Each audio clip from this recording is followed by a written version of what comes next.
My name is Marlo Finch, 55 years old. The courtroom smelled like lemon oil and old arguments. Light from the tall windows flattened everyone into cutouts. Judge, lawyers, spectators, while I sat at the petitioner's table with a thick, scarred envelope balanced on my knees. The paper's edges had gone soft from years of being handled, a little like me. When I shifted, the clasp scraped against my stockings, a small sound swallowed by the benches creaking and the low cough of the old man in the second row. Behind me, 4 chairs in a row held the heart I'd built. Ryan at the end, jaw set, Claire with her choir ribbon pinned to her lapel, Esther, hands folded too neatly, Noah, taller than he realized, folded into himself to feel smaller. Across the aisle, my sister watched me like I was a problem to be solved, not a person to be loved. Janet Porter, tailored blazer, the color of smoke, hair pulled back so tight it made her eyes seem larger, barely glanced at the kids.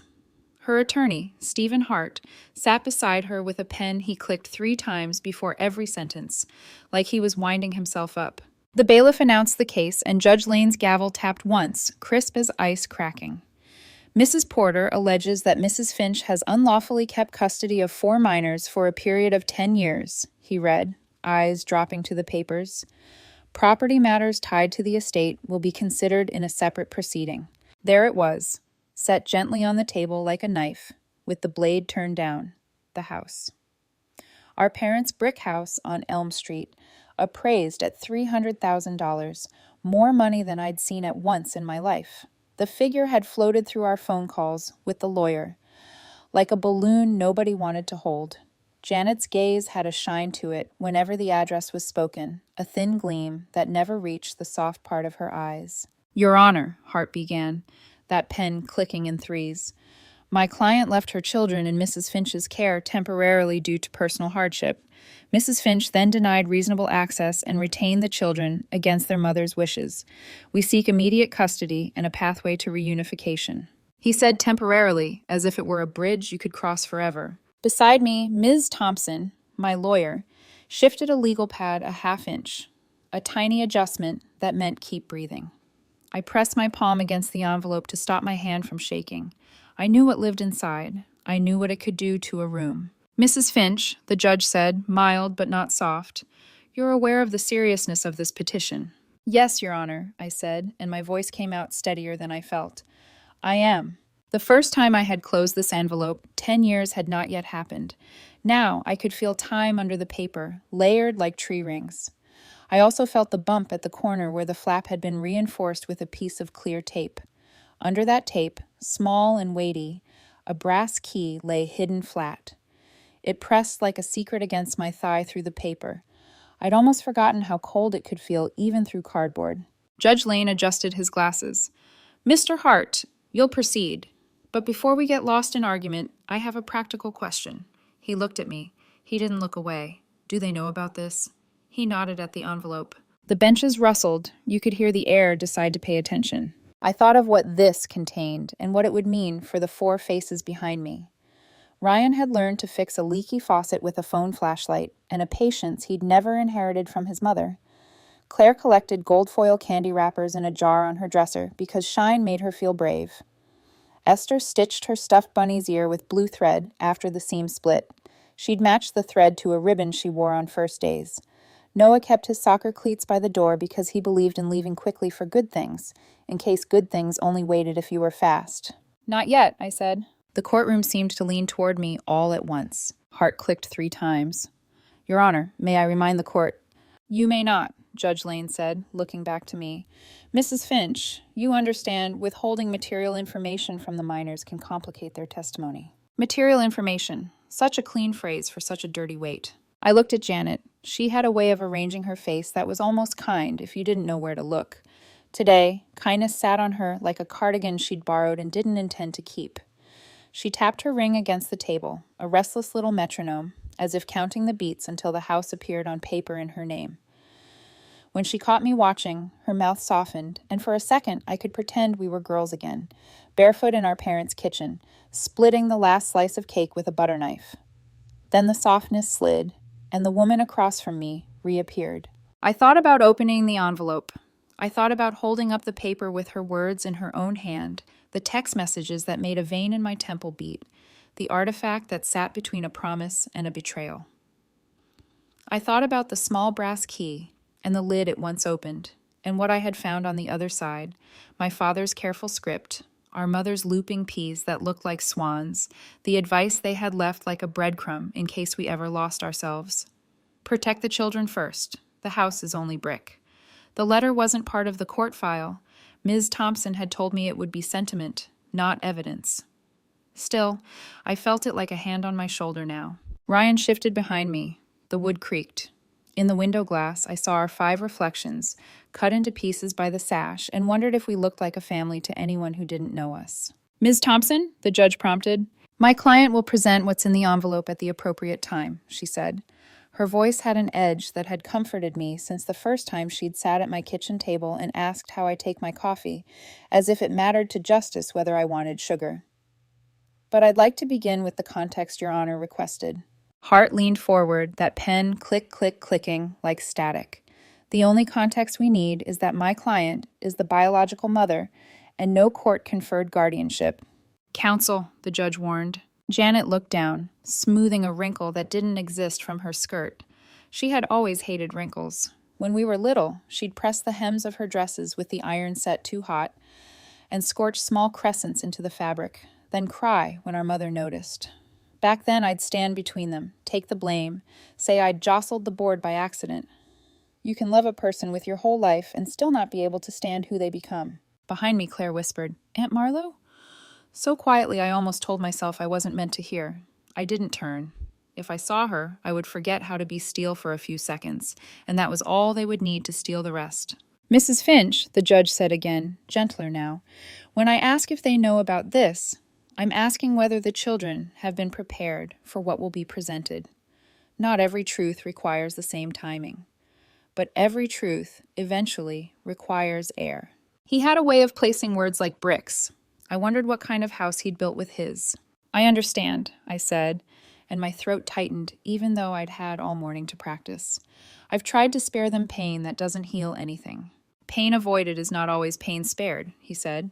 He didn't say it unkindly. Janet's ring tapped. Tap, tap, tap. She tilted her head and blinked, a practiced dampness gathering. For a moment, I tasted the bitterness of the choice I'd made years ago, when I first slid the brass key under clear tape on the envelope flap. There are secrets you keep to be kind, and secrets you keep because you're afraid of what comes next if you don't.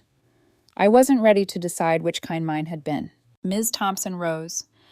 "Your Honor, before we begin with exhibits, I ask the court to acknowledge the minors' presence and permit them to remain as they wish."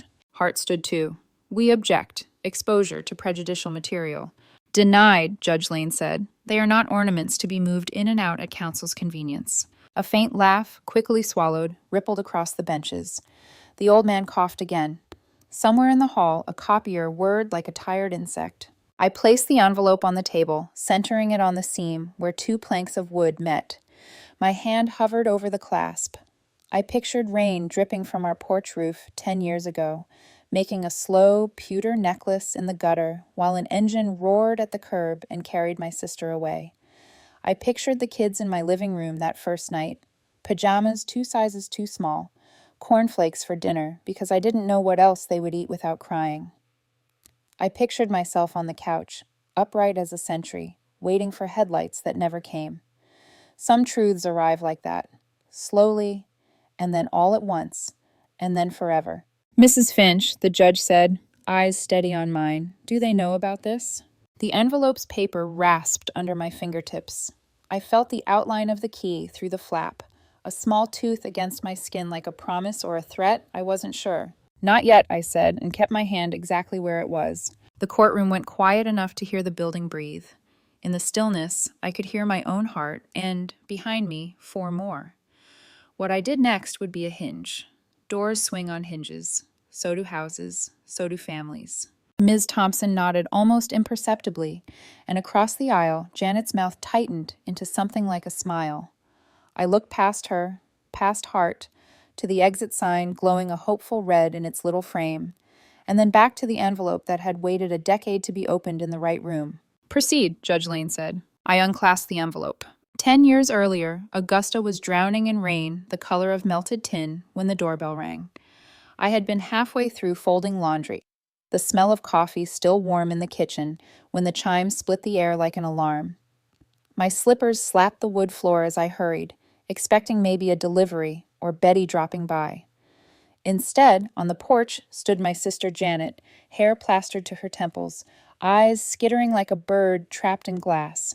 Behind her were 4 small figures, rain-slick and tired. Ryan, 8, with his backpack sagging as if it carried more than books. Claire, 6, hugging a stuffed bunny so tight its ears bent. Esther, 4, with shoes untied, her lips already wobbling. And Noah, barely 2, whimpering in a stroller whose wheels left muddy tracks across my porch. Marlo, just an hour, Janet blurted, thrusting a diaper bag into my arms. Her voice was clipped, frantic, as if rehearsed but not meant for me. Please, just 1 hour. Janet, wait, I started, but the slam of the bag against my chest cut me off. She turned, coat flaring, and strode down the steps. Where are you going? At least tell me. But her car engine already roared, headlights slicing the drizzle before fading into the curtain of rain. I stood frozen, raindrops threading from the porch roof into my hair, the weight of the bag pressing down like a verdict. Ryan looked up, lips parted. Where's Mom going? His voice was soft, but the question punched through me. Claire tugged my sleeve, bunny damp, while Esther whispered about juice. Noah's cries climbed higher, fists trembling in the stroller. I ushered them in, the coffee smell colliding with the sharp, wet wool of their coats. The house suddenly felt too small, every shadow too alert. I dropped the diaper bag on the couch, rummaging for instructions, a note, anything. Just a few snacks, a crumpled spare outfit, wipes, nothing else. I dialed her number, straight to voicemail, again and again. Janet, where are you? Call me back. My voice stayed calm for the children's sake, though my heart stampeded. Hours slipped by. Noah finally sagged into sleep against my shoulder, cheeks wet, lashes stuck together. Claire curled near Ryan on the rug, whispering, She'll be back, right? Esther tugged on my sleeve again, asking for cartoons. I nodded, smiled, lied. By evening, I scraped together peanut butter sandwiches and apple slices. Ryan carefully halved his sandwich, giving the bigger piece to Esther. 8 years old, already carrying weight his mother had dropped. I changed Noah's soaked diaper, guilt pressing into me that it had taken so long.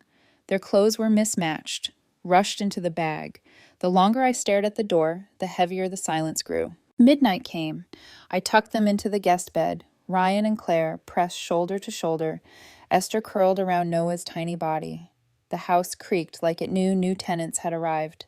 I sat by the window, eyes burning as I waited for headlights that never broke the dark.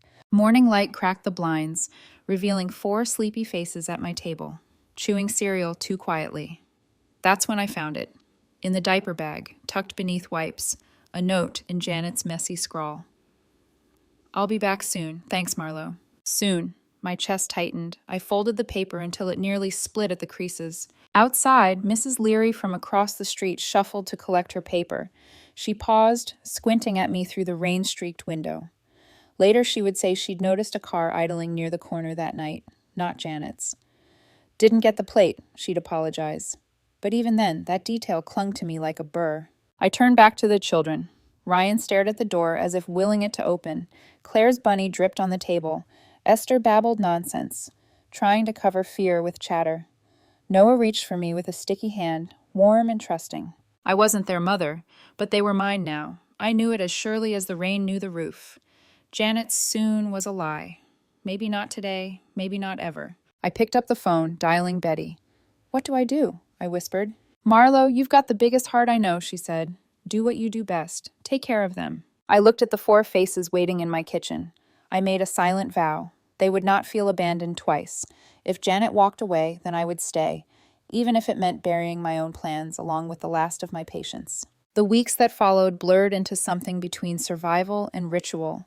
My house on Elm Street, with its creaking floors and stubborn windows, was never meant for 5.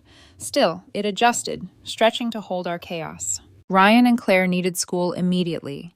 I found their birth certificates crumpled in the diaper bag and drove to the district office with Noah's stroller wedged in the back seat. The clerk frowned when I explained I was their aunt. "No other guardian listed?" she asked. I shook my head. She hesitated, then stamped the papers. Ryan's hand gripped mine so tight it left crescents in my palm. On his first morning, he whispered, "I miss my old school." I crouched down, brushing his hair off his forehead. "This is our new start, kiddo. You'll make friends." Claire skipped ahead, showing her bunny to anyone who'd look. Esther was too young for preschool, so I begged the hospital network for a sitter when I worked shifts. Noah came with me on days off. My pension stretched thin, already meant for 1, not 5. Peanut butter sandwiches multiplied. Spaghetti became our staple. The travel fund I'd saved for early retirement evaporated into school supplies. Backpacks, crayons, thrift store jeans. One evening, Ryan asked in a low voice, "Do we have money for this?" He held a blue jacket at the thrift store, tags dangling. I ruffled his hair. "We do. Family sticks together." He nodded, but I saw the doubt. Nights were the hardest. After bedtime, I'd sit at the kitchen table with bills spread like battle plans. Electricity, groceries, mortgage. The house, our only real asset, was worth $300,000, but selling it wasn't an option. It wasn't just brick, it was memory, safety, inheritance. I started keeping a ledger in a spiral notebook. Every expense, every meal, every doctor's bill. At first, I thought it would keep me organized. Later, I realized it also kept me sane, proof to myself that I was doing something real for them. I called Janet's number until her voicemail filled. I mailed holiday cards with Claire's drawings, only to have them returned, forwarding expired. By then, even the neighbors stopped asking where Janet had gone. One night, Esther, only 4, threw a tantrum over spilled juice. After, she crawled into my lap, sobbing. "Mommy left 'cause I was bad." My throat closed. I held her tight. "No, sweetheart, you're perfect. Sometimes grown-ups just need time." I said the words like they were true. She hiccuped, then fell asleep against me. Noah was too little to understand, but one morning he toddled up and called me Mama. My heart cracked open and ached all at once. I didn't correct him. I just kissed his hair and whispered, "I'm here." Betty helped when she could. Casseroles, babysitting, even folding laundry at my table while I raced to shower before night shifts. "You're a saint, Marlo," she'd say. I'd laugh it off, though inside I felt the weight of every unfinished dream. The years stacked. Ryan's checkups, Claire's shots, Esther's ear infections, Noah's teething. Insurance helped some, but copays bled my savings. Birthdays meant store-bought cake and balloons blown by my tired lungs. Ryan turned 9, then 10, each year thanking me with drawings of our little family. One night, years later, I found myself rifling through a stack of unopened mail in the attic. Among them, an official-looking envelope addressed to Janet, forwarded to my house. Fear froze me, and I tucked it away without opening. Later, I would wonder, did it contain something that could have made things easier or harder? A guardianship form? A clue to her plans? I buried it under sweaters, telling myself silence was safer. The house groaned under the weight of growing children. Claire's laughter filled the rooms, her choir songs echoing down the hall. Esther practiced ballet spins in the kitchen, her feet thudding the linoleum. Noah banged pots like drums. Ryan stayed up late, bent over math problems, asking me for help until my eyes blurred. We became a family stitched together by exhaustion and love. Every night, after tucking them in, I'd stand at the doorway, watching their chests rise and fall. My body ached, my eyes stung, but my heart whispered the same vow: I will not let them feel abandoned twice. Still, sometimes, when the house was quiet, I would imagine headlights pulling into the drive. Janet stepping out, contrite, ready to reclaim what she'd left. And I would wonder, not for the first time, what I would say. It happened on a Tuesday, a decade later. The house smelled of baked ziti, Claire's favorite, when a knock came at the door. I wiped my hands on a towel, thinking it might be Betty. Instead, when I opened it, there she was. Janet. Her hair was smooth, darker than I remembered, her blazer cut sharp, not a wrinkle in sight. Next to her stood a man in a crisp suit, his leather briefcase gleaming even in the dull light. Marlo Finch? His voice was clipped, professional. Stephen Hart, attorney for Mrs. Porter. We're here regarding custody of the children. My stomach dropped. Behind me, Ryan, now 18, sat at the table with a textbook open. Claire, 16, practiced a choir solo upstairs. Esther, 14, and Noah, 12, were sprawled on the rug playing cards. The word custody made them all go still. Janet's eyes flicked past me, scanning the house she had abandoned. She didn't even look at the kids. Her smile was thin, rehearsed. I want my children back, Marlo. My grip tightened on the doorframe. Back? After 10 years? I left them temporarily, she said, chin high. You refused to let me see them. That ends now. Hart handed me a stack of papers. Petition for custody. You'll be hearing from the court soon. His tone had the certainty of a man who'd already drafted his closing argument. Ryan stood, his chair scraping hard against the floor. He moved to my side, squaring his shoulders between his siblings and the door. His jaw was taut, but his voice was calm. We're fine here. Janet blinked, but her expression didn't crack. She crossed her arms, ring-tapping lightly against her sleeve. You've had them long enough. I'm their mother. Noah shuffled closer to me, silent but trembling. Esther whispered, Is she taking us? I bent down, meeting her wide eyes. No one's taking you, sweetheart. My words felt strong, but fear swam beneath them. Janet tilted her head, her voice dipping into false sympathy. Marlo, don't make this harder than it has to be. It's time they come home. This is their home, I snapped before I could stop myself. Hart shifted, his eyes cool. There are also estate matters tied to the family property. My client believes custody clarifies those disputes. The house. Of course. My parents' brick house on Elm Street, worth $300,000. It was stability for the children, but for Janet, it was leverage, a prize. I glanced at her, remembering the night she'd left. Rain on the porch, a diaper bag shoved into my arms, headlights fading. She hadn't come back for 10 years. Not for birthdays, not for holidays, not for the scraped knees and night fevers. And now she stood here, polished and certain, as if the decade in between had been nothing more than a pause. I'll see you in court, I said, my voice steady though my hands shook. Hart gave a short nod. Janet's smile faltered for a second, just long enough for me to see something sharp beneath it. Then they turned, heels clicking down the steps, their car pulling away smooth as if this were just another appointment. Inside, the silence broke all at once. Claire came down the stairs, her eyes wide. Esther dropped her cards. Noah clutched my arm. What's going on? Ryan asked, voice low but steady. I set the papers on the table. The legalese blurred, but the meaning was clear enough. Your mom's back, I said carefully, and she's trying to get custody. Claire's lip trembled. Why now? She didn't want us before. I pulled her close, but no answer came. Esther stared at the floor, her hands balled into fists. Noah's voice was barely a whisper. Do we have to go? Do we have... I swallowed hard, forcing certainty I didn't feel. No, we're a family. I won't let that happen. That night, sleep never came. I sat by the window, legal notice in my lap, the house creaking around me. My parents' voices echoed in memory. My father's careful advice, my mother's warnings about Janet's hunger for more than she could hold. And now here it was, full circle. Janet wasn't after the children, not really. She was after the house, after the one thing she thought she could still take. I whispered to the dark, a vow to the walls themselves. You are theirs. She won't take you. The next morning, I dragged an old step stool into the attic, dust rising like smoke as I pried open boxes that had been untouched for years. The children were at school, Noah at a friend's house, and for the first time since Janet's knock, the house was still enough for me to hear my own breath. I found the folder quickly, thin, worn at the corners, tucked between a stack of old tax forms and my mother's recipes. Inside was the crumpled note Janet had left a decade ago. I'll be back soon. Thanks, Marlo. The ink had bled slightly from the rain, but the words were intact.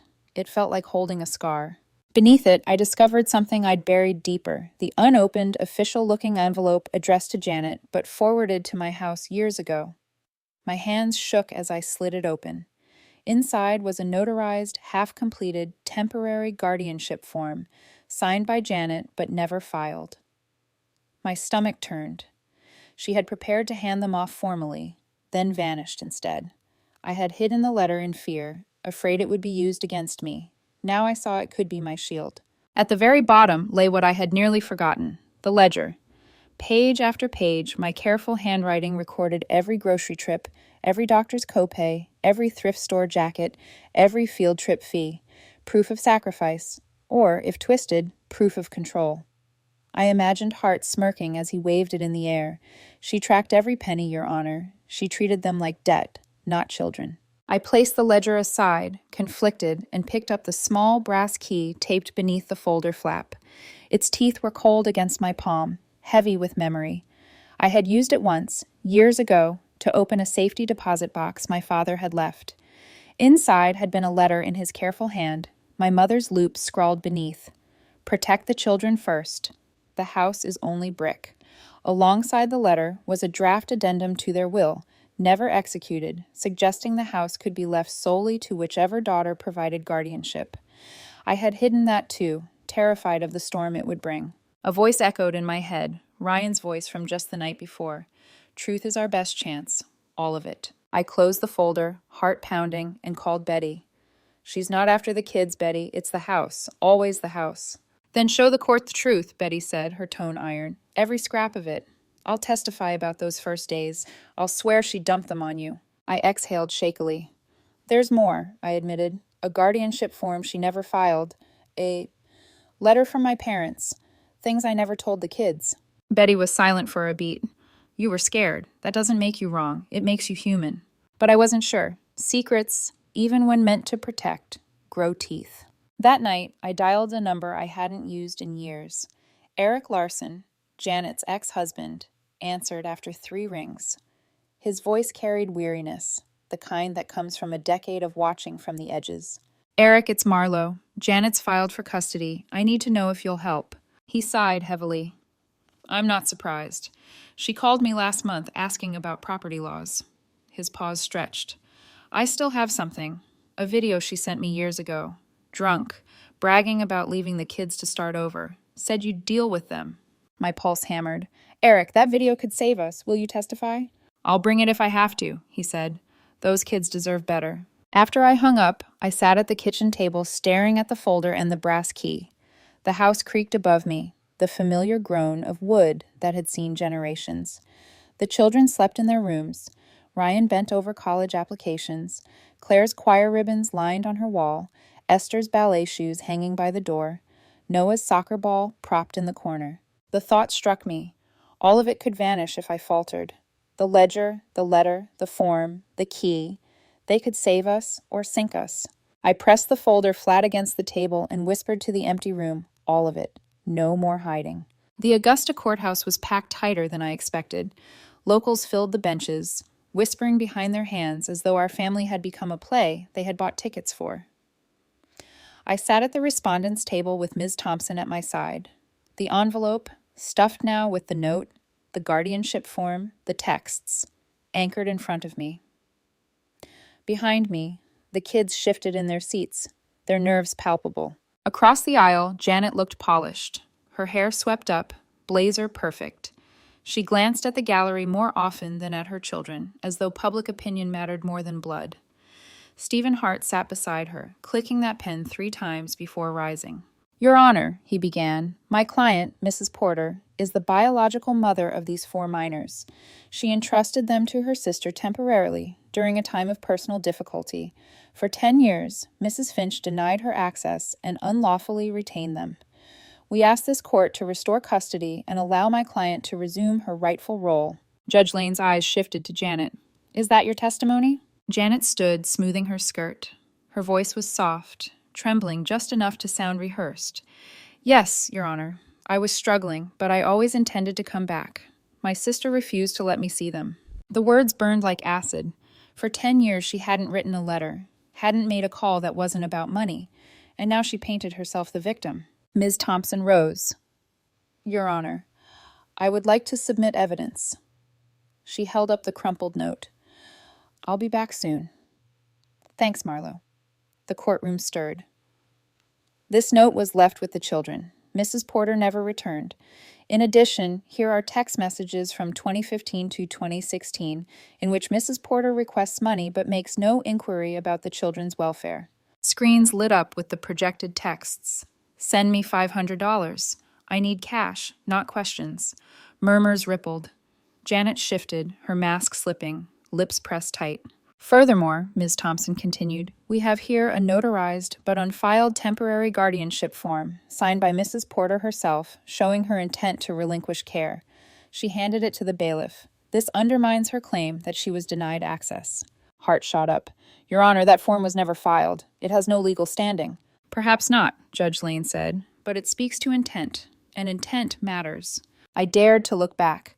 Ryan's eyes met mine, steady and proud. Claire clutched her bunny, the one with the stitched ear. Esther's fist balled in her lap. Noah leaned forward, his hand brushing my shoulder. May we hear from the children? Judge Lane asked. Ryan stood first. His voice didn't shake. Aunt Marlo has been our mom.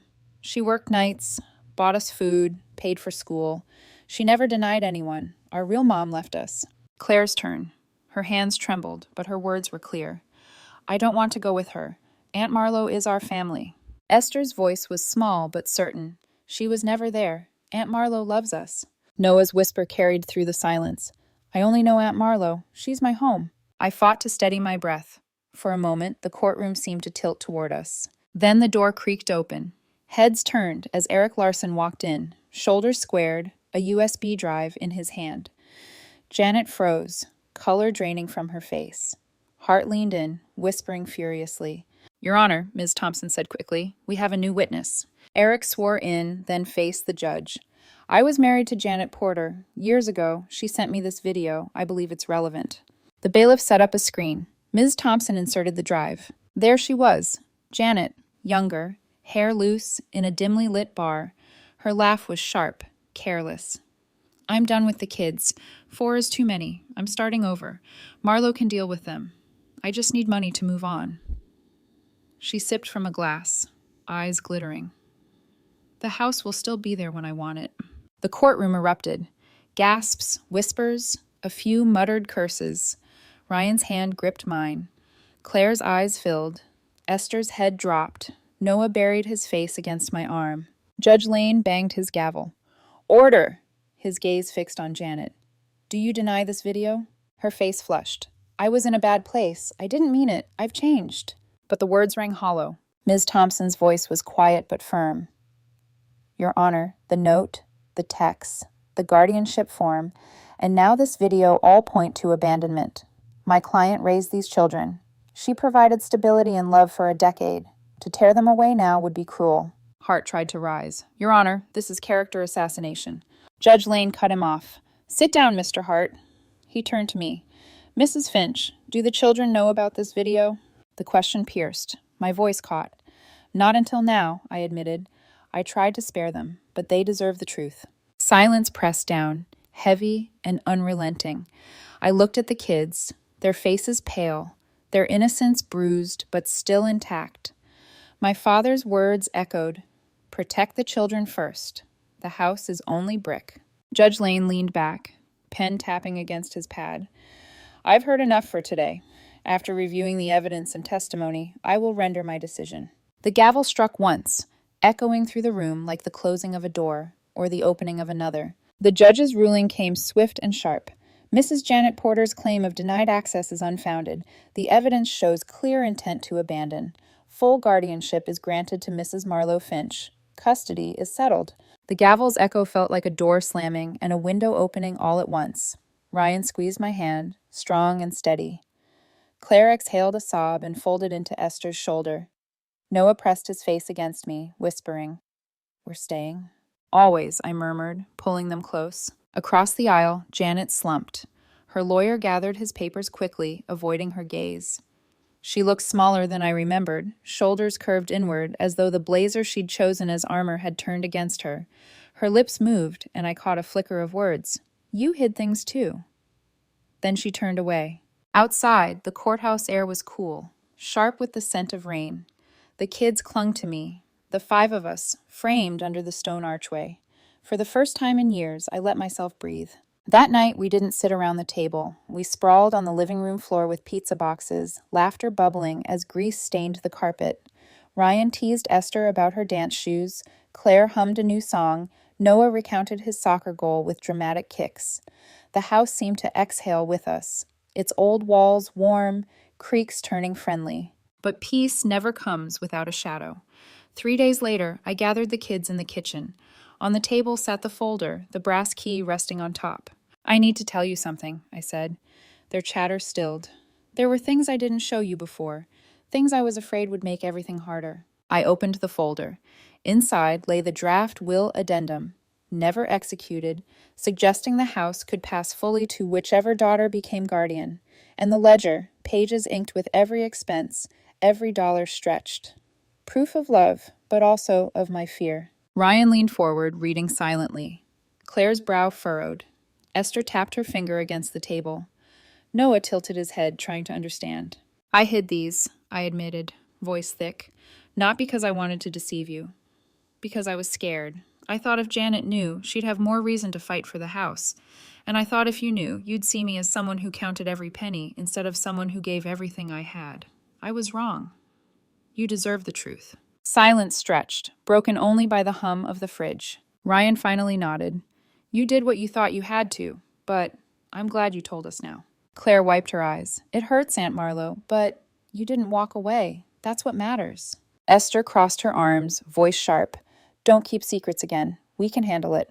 Noah climbed into my lap, arms wrapping tight. Your mom, he whispered.